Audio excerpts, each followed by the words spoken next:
Today, property spruiking turned up to 11.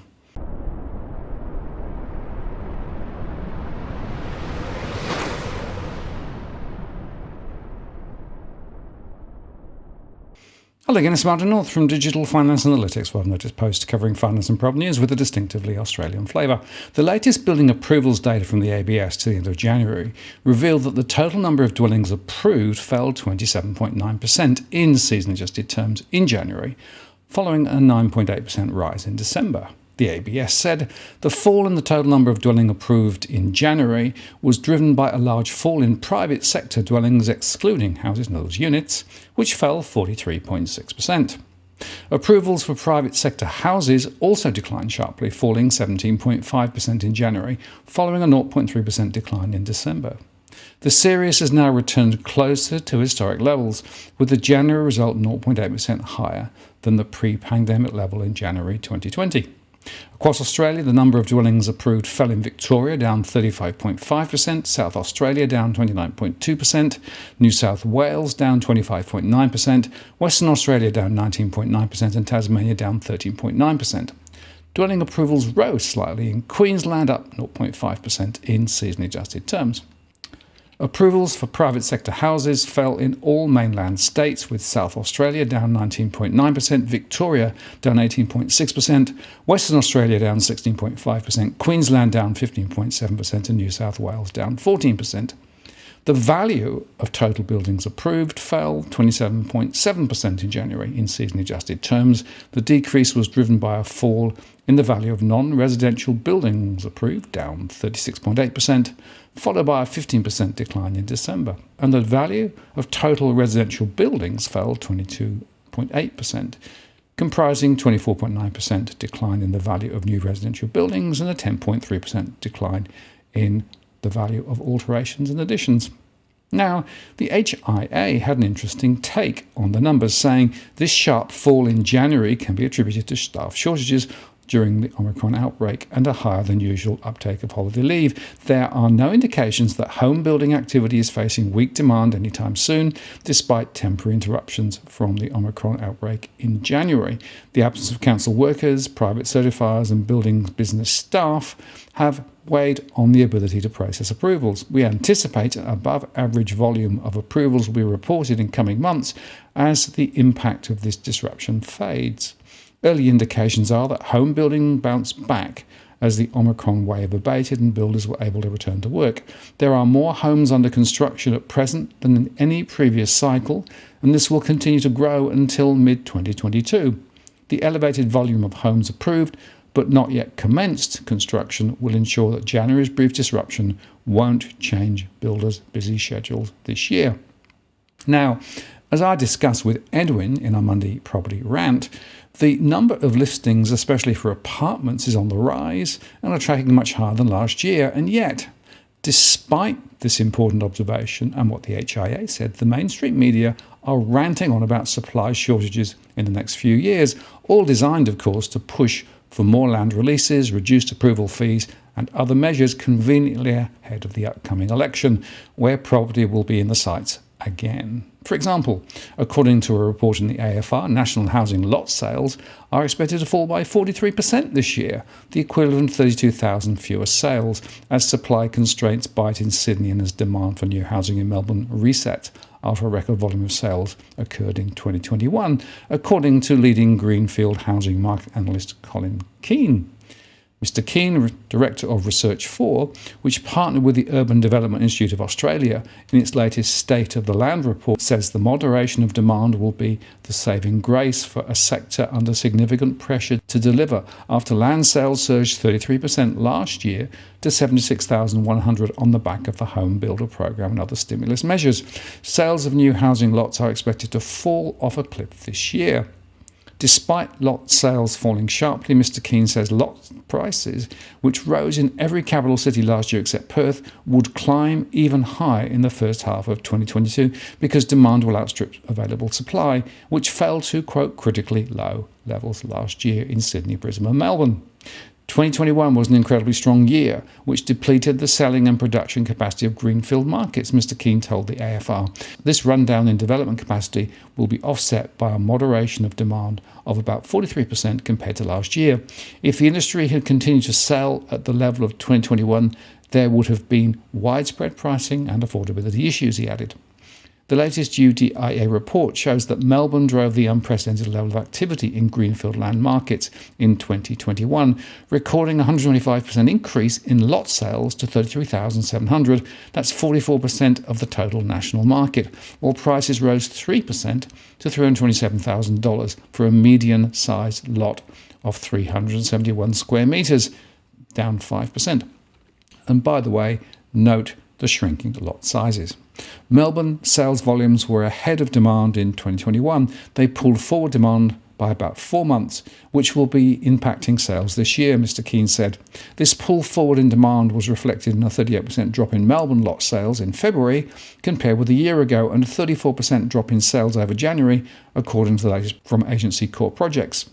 There are less buyers in the market, and our inquiry rates have dropped by around 20% from last year, explained Grant Nielsen, Greenfield specialist at Core Projects. But there are still more buyers than there are lots available, and therefore the drop in sales links back to a supply issue, not a demand issue, he said. Now in Sydney, where supply is a much bigger issue, after the number of active housing estates halved to 75 last year and average project sizes fell to just 75 lots, median lot prices climbed 14% to $544,000 last year.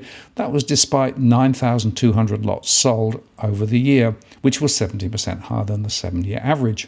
Sydney has a huge volume of unmet demand. There's 8 months of demand still on the table, Mr. Keane said. The southeast Queensland land market, the second biggest after Melbourne, also had a bumper 2021 as sales rose 31% to over 17,000 lots. Southeast Queensland also registered its first meaningful price rise since 2008, gaining 5% to $272,000. Despite this surge in sales, Mr. Keane said southeast Queensland still had 4 to 5 months of unmet demand heading into 2022.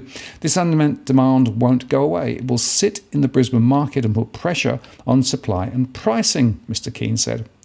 And the volatile Perth land market managed 8,360 lot sales over 2021. That's down 22% on the prior year, but well up on average sales over the past 7 years. Adelaide had a record year as lot sales rose 40% to 5,488 on the back of a pull forward in demand of about 3 months, and prices rose 2% to $187,000. While Sydney and Melbourne have about 4 years' worth of zoned land to draw on, and Brisbane about 7 years, according to Mr. Keane, the UDIA urged state governments to pick up the pace of land rezoning to ensure sufficient future supply, given it takes about 5 years to convert a farming paddock to a marketable housing estate. The rentless drain on our declining housing supply has brought us to a defining moment. Either governments commit to supply-boosting initiatives now or accept a deep and prolonged affordability crisis in 3 years, UDIA National President Max Schiffman said. Or try this. Slumping new apartment commitments across the east coast of Australia are lining the country up for a severe undersupply of new homes in 2 years' time, at a time when migrant skilled workers and foreign students will be taking advantage of reopening borders to come back into Australia. Consultancy Carter Kleck Kramer's latest forecast for Brisbane, Sydney and Melbourne predicts this year's 28,200 build-to-sell apartment completions will more than half to 11,400 in 2024 as a consequence of decade-low commitments of new apartments last year. The forecasts point to a large shortage in the supply of East Coast Australia's build-to-sell apartment stock over the next 2 to 3 years, the consultancy says, reinforcing earlier warnings of a looming rental affordability crisis as international borders reopen. But the next stage of the housing development cycle will be different from the past. As has happened in past supply downturns, lower vacancy rates and higher rents would prompt the development of new high-rise housing. The coming upturn, however, would not be funded by private investors, particularly not the overseas investors who drove the apartment investment boom of the mid-2010s. Charter Kleck Kramer, Director of Residential Research and Strategy, Angie Zigomansis, said. Going forward, we're likely not to get the same level of investor demand. he told the Australian Financial Review. That overseas funding will now be replaced by institutional funding in the build-to-rent sector. Rental markets are already tightening. Separate figures from SQM research last month showed the national rental vacancy rate tightened by 0.3 percentage points to 1.3% in January. That's a 16-year low. And vacancies fell in Sydney, Brisbane and Melbourne, as well as in Sydney and Melbourne CBDs. But even as build-to-rent development increases, there won't be a perfect substitution of private investor capital. The emerging build-to-rent sector is still not a large part of the market, Mr. Zigomansis said. Research earlier this week from JLL showed the country's build-to-rent pipeline more than doubled last year to 14,500 units and is expanding faster than other housing sectors such as retirement, aged care, student housing, co-living and specialist disability accommodation. But it is a slow burn. In Melbourne, the country's largest market of BTR development, there were 2,100 apartments across 6 projects due for completion next year and in 2023, according to the report. In Sydney, going by projects under construction, 835 apartments in 3 projects were forecast to be completed over the 3 years to 2024, while Brisbane only had 170 BTR apartments in 1 project forecast due to complete next year, and 265 apartments the following year in 1 project, it said. Private investment will also come back into the apartment market, he said. As the market tightens, rents come back, and you start getting individual retail investors into the market, he said. They will come back to some extent. The Charter Kramer report predicts 14,000 new build-to-sell apartment completions in Sydney this year, 9,600 in 2023, and just 4,500 in 2024. Brisbane, less exposed to net overseas migration, will also see completions fall from 3,100 this year to 2,000 in 2023 and 1,300 in 2024. And in Melbourne, expected completions will drop from 11,100 this year to 7,100, then 5,600 in 2024, the report says. So there is a fundamental question here about what is the supply-demand disequilibrium. And clearly there are areas where there are not enough affordable homes. The question that I have, though, is whether any of these programs to release more land or build more apartments is addressing the fundamental housing affordability issue that we have in Australia. The answer is absolutely not. And it's just pumping the same old machine again, building cheap property as quickly as you can to try and flog it off quickly to make a buck for the construction sector. We need a much more thoughtful approach here to really focus in on affordable housing strategies, which will deal with the real issues that we're facing. And by the way, just pumping prices higher so that loans can be even bigger is not going to solve anything. Once again, we're back to the same old, same old. This is all about spruik. It's all about saving the construction sector. It's nothing about tackling the fundamental issues of housing affordability. Now, if you're buying your home in Sydney's contentious market, you don't need to stand alone. This is the time you need to have Edwin Almeida from Ribbon Property Consultants standing alongside you. Buying a property is both challenging and adversarial. The vendor has a professional on their side. Emotions run high, price discovery and price transparency are hard to find, and then there's the wasted time and financial investments that you make. Edwin understands your needs, so why not engage a licensed professional to stand alongside you?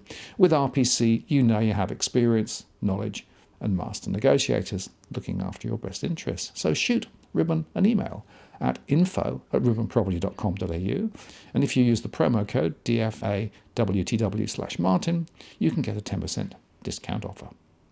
I'm Martin North from Digital Finance Analytics. Many thanks for watching, and I'll see you again next time.